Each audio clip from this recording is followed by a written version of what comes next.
On July 22nd, 1879, somewhere between the Capitan Mountains and the town of Lincoln, New Mexico, a 19-year-old young man named Billy, who was on the run from authorities, came across something horrific. What he witnessed over the next several days was unbelievable. When Billy was captured the following year, he told his story of what happened during those few days to Deputy Sheriff Romero. Romero had one of his men write down the accounts Billy told them.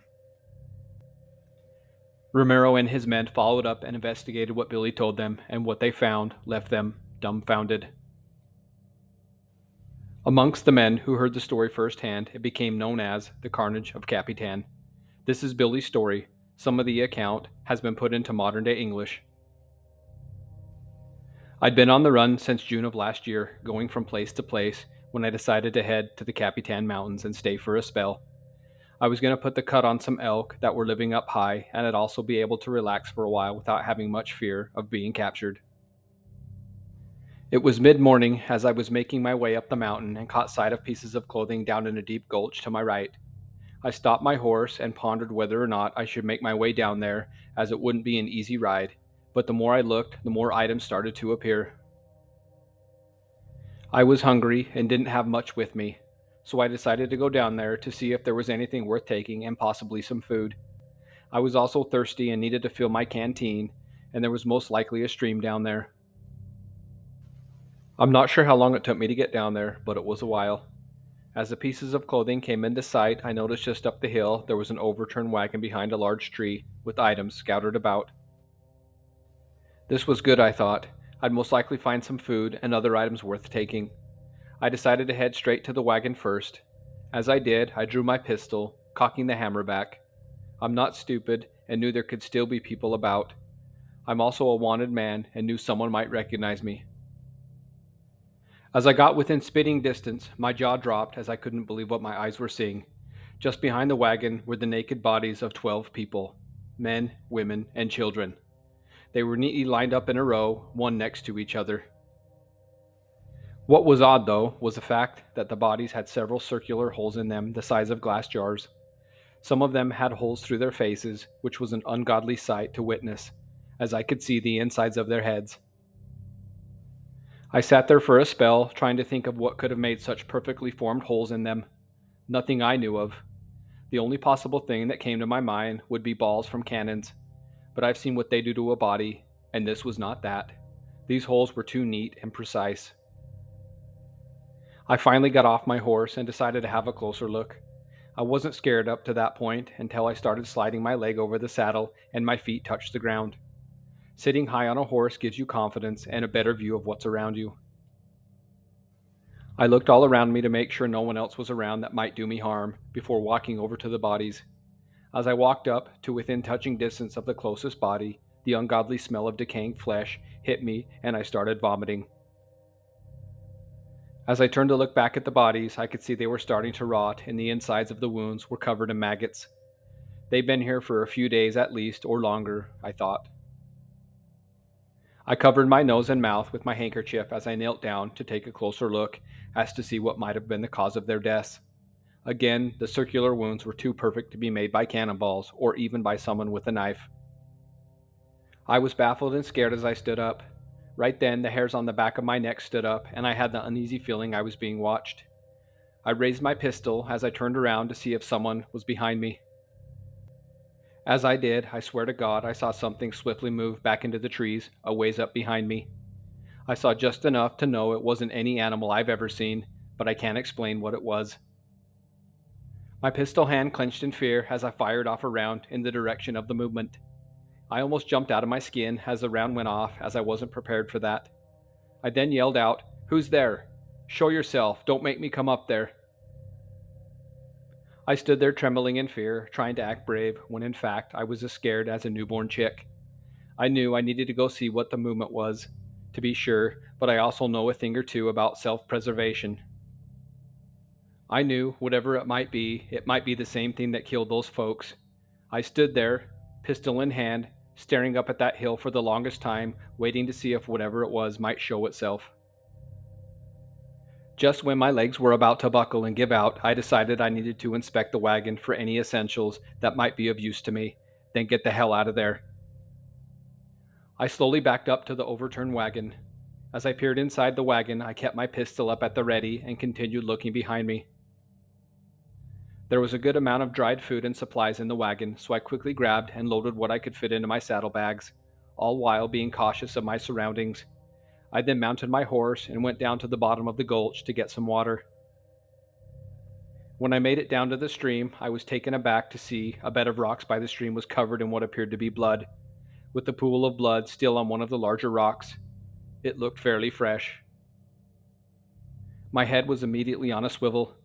The area was thick with bushes and trees, and if something decided to come at me, I wouldn't have much time to react. The thought of just getting the hell out of there crossed my mind, but I badly needed water, as it had been a day or two since I had any, and it'd be a spell before I'd come across it again.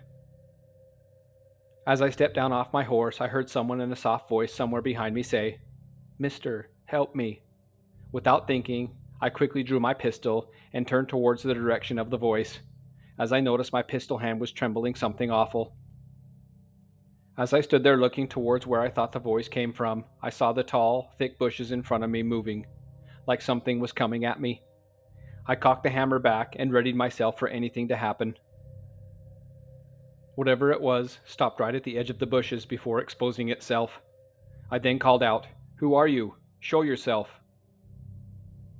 A few minutes went by as I stood there with nothing happening. Suddenly, without warning, whatever it was turned around and ran back the way it had come. It scared me some, and I almost fired off another round, but was able to stop myself from pulling the trigger in the nick of time. I thought I'd seen some strange things, but nothing like what I was witnessing. I started thinking about what it could possibly be. If it was a person, why would they run from me? I thought. Could it be an animal? Animals don't talk, though. I contemplated following it through the bushes, but decided it was too thick and it wasn't worth it. At that point, I just wanted to get water and get out of there as quickly as I could. I didn't want to end up like the bodies I'd found. I put my pistol back into its holster, grabbed my canteen, and quickly filled it up. All the while, I kept a watchful eye on my surroundings. A predator's best time to attack is at a watering hole when its prey is busy, and I knew this well. As I mounted my horse, I decided to head back up the hill to where I'd originally been headed. It was more open up there, which meant it'd be hard for something to sneak up on me without me seeing it first. Nothing eventful happened the rest of the day, and after riding for several hours and getting some distance between me and that gulch, I decided to settle down for the night. I picked a spot at the base of some cliff so nothing could sneak up behind me. I was always hesitant to make a fire while being on the run, but I was starving and needed to eat, which meant I'd have to cook.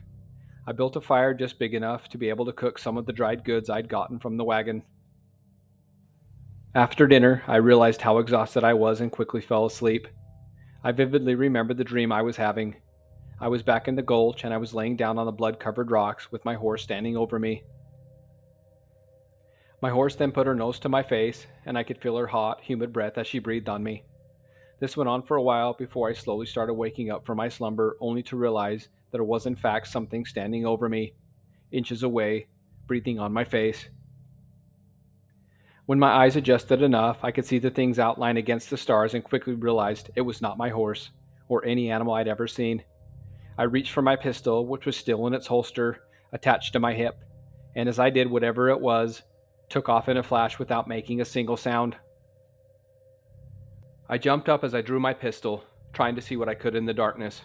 As I turned around in a circle many times, I could see nothing but my horse, and she was still tied up about 20 feet away from me. There was no way it was her breathing on me. I grabbed a bunch more wood and built the fire up as high as I could. I didn't care at that point if anyone saw it. That was the most scared I've ever been in my life. I sat next to the fire the rest of the night, making sure it didn't go out, never going to sleep again. When morning came, I took a few hours nap before moving on as my head ached from not sleeping. When I awoke, I cooked breakfast and contemplated where I should go next. The thought crossed my mind to head back to town, but the thought of getting arrested and hung outweighed whatever it was that visited me during the night. I decided to press on until I found the elk in their summer grounds. I was in dire need of meat, and elk meat sure sounded good at the moment. I knew I still had half a day's ride before I'd hit their summer grounds, and hoped that was far enough away that thing wouldn't follow me. I spent the day in fear as I rode along. I couldn't stop from looking all around me and jumping at every little sound. As I came to the top of a hill which overlooked a small green valley, I saw a herd of elk grazing along. Right then, the fear I'd been feeling left, and I forgot everything that had happened as the excitement of putting the stock on some elk took over. I quickly dismounted and grabbed my rifle out of its scabbard. I tied my horse to a tree and started stalking the elk through the trees. All I needed was one elk, and I'd have enough meat for quite some time.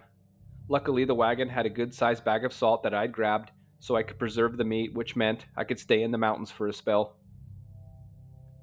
It didn't take me long to put down a good-sized bull, being the elk were undisturbed and not spooky. I spent the rest of the day cutting and processing the elk meat. Elk are huge animals, and I had a lot of meat, so I wasn't going to go very far. So I made camp fairly close to where I'd killed the elk. I planned on staying in that spot for a time and didn't really know when I was going to leave. I'd almost forgotten about what had taken place the previous days, which was a good thing. Nothing happened that night, and I actually slept better than I had since I'd escaped from jail. When I woke up, my first thought was I needed water. I knew there was a river just over the hill from me, so the first thing I did was go fetch some water. As I made my way back to camp after getting water and it came into sight, I couldn't shake the feeling something was watching me. I slowly and cautiously approached as I kept an eye on my horse, who was tied to a tree.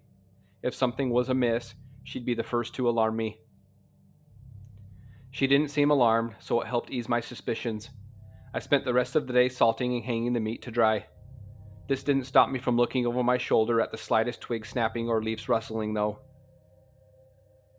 When nightfall came, I again decided to build a big fire that would hopefully burn all night.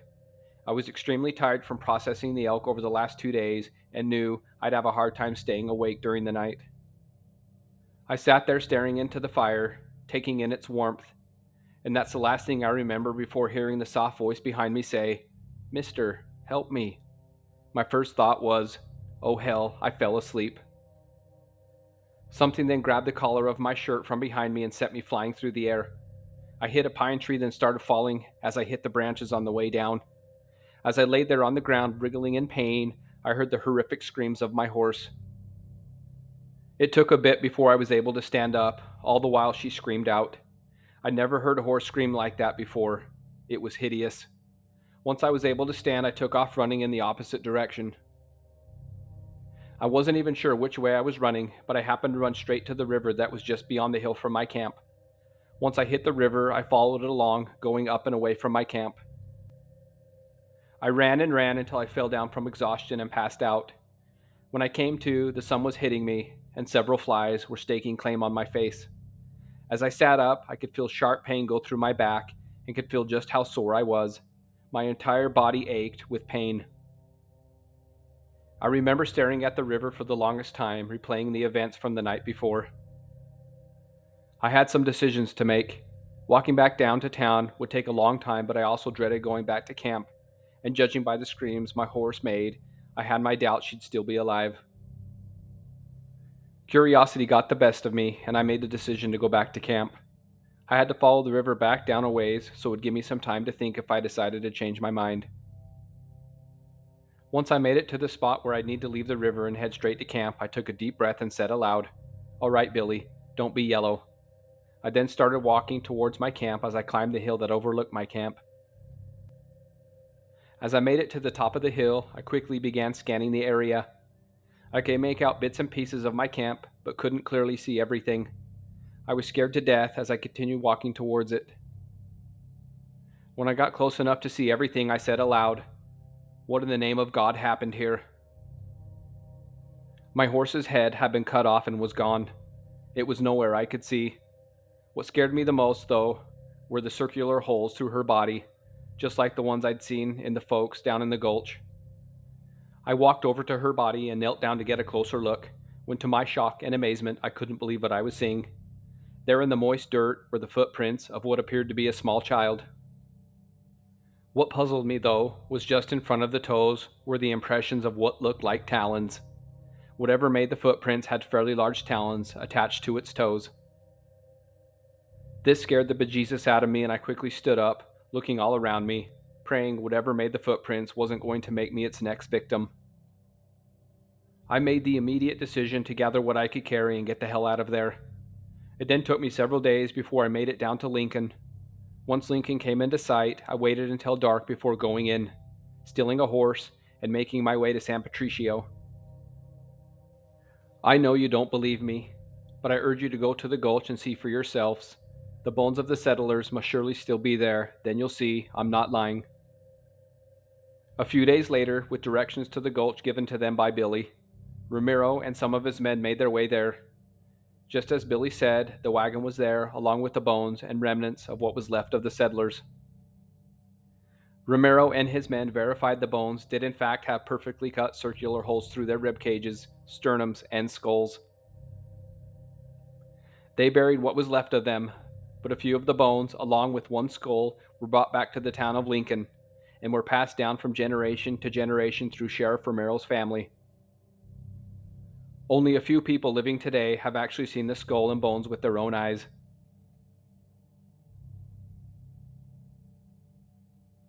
For more scary horror stories, please subscribe.